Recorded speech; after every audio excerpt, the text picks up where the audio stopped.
In this video, I'll review the VALD Airbands and tell you whether they're worth the premium price, and if you stay to the end, some use cases for blood flow restriction. Blood flow restriction is a bit of a craze at the moment. You might have seen Chris Hemsworth using these bands and how it makes him want to puke when he's using them. I notice while I'm wearing these, I look a bit like a kid going to a swimming pool with their floaties on, but it's not how they look, it's how they work.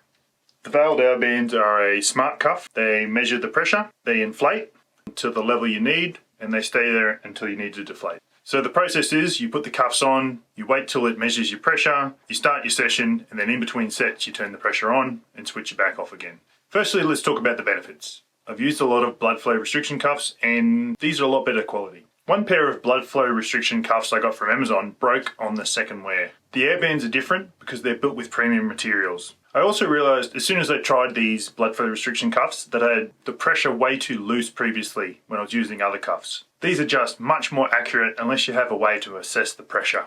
The workouts I've been doing with them have been way more efficient. I reach failure and it's more of the good sort than anything else I've tried. Now, are they worth the price? Well, there is a few downsides. They are really noisy when inflating. Not an issue for me, I use them home alone. But if you're at the gym, you might look like you're Goku powering up.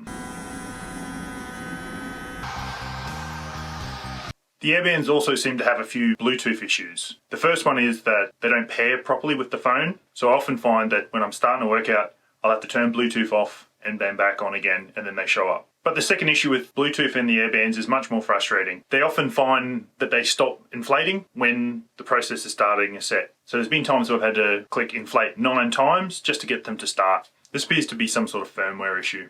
Overall, I would say they are worth the price because they fit the purpose of what I want to use them for. But I'm hoping in the future that they'll start to fix some of these firmware issues through firmware updates, and that will fix the Bluetooth issues, which is the main one.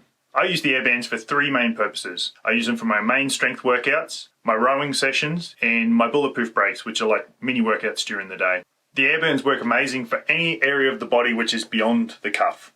So when you work in arms, forearms, anything like that, they work amazing. Obviously they don't work as well inside the cuff where they're not restricting the blood flow, but that's not an issue for me. I find I work around that and I find other ways to target those areas.